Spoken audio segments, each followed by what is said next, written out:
paano nangyari na Trinity yun? Na kung babasahin natin sa aklat ng Juan sa buong chapter na yon, sa buong aklat na yon, wala tayong mababasa na sinabi ni Jesus na Trinity sila, na tatlong person sila. Ang sinasabi is, ako at ang Ama ay iisa lamang. Ang nananampalataya sa akin ay nananampalataya din sa Ama.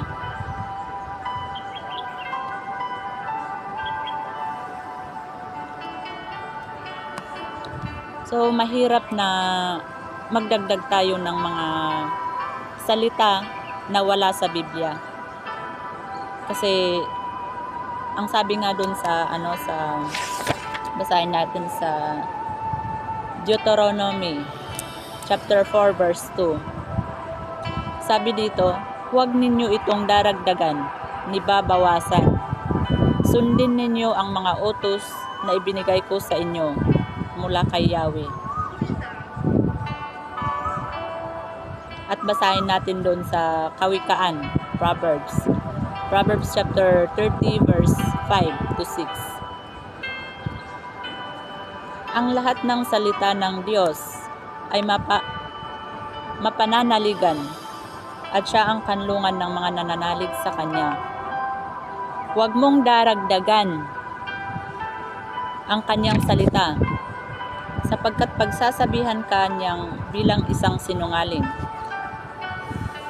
So, di ba, pag sinabi na, pag basahin natin ang aklat, ang Holy Bible,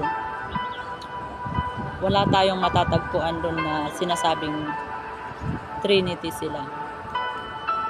So, malinaw yung sinasabi dito sa Deuteronomy at Kawikaan na huwag nating daragdagan ang di kaya babawasan ang mga salita doon sa Biblia.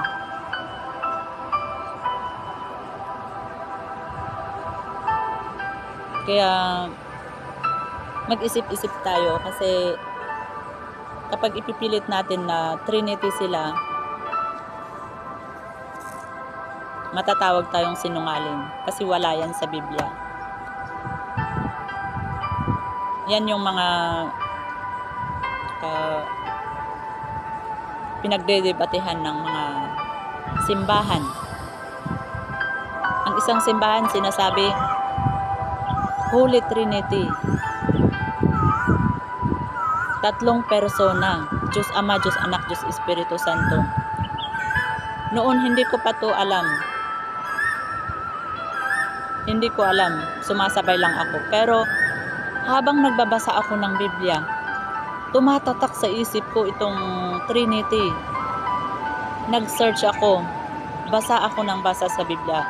Wala akong makita na sinabi sa Biblia na ang Ama at ang Anak at ang Espiritu ay Trinity.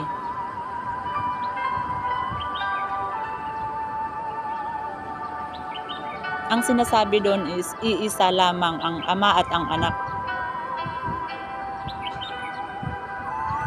So, paano nangyari? Kasi nung una, yung mga simbahan noon,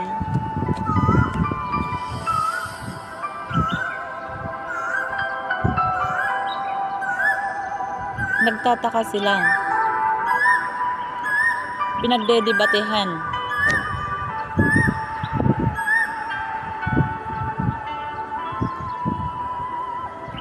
Pero malinaw talaga sa Biblia na walang sinasabing Trinity. Kaya kung wala tayong nabasang Trinity sa Biblia, wag na natin itong ipilit kasi wala sa Biblia.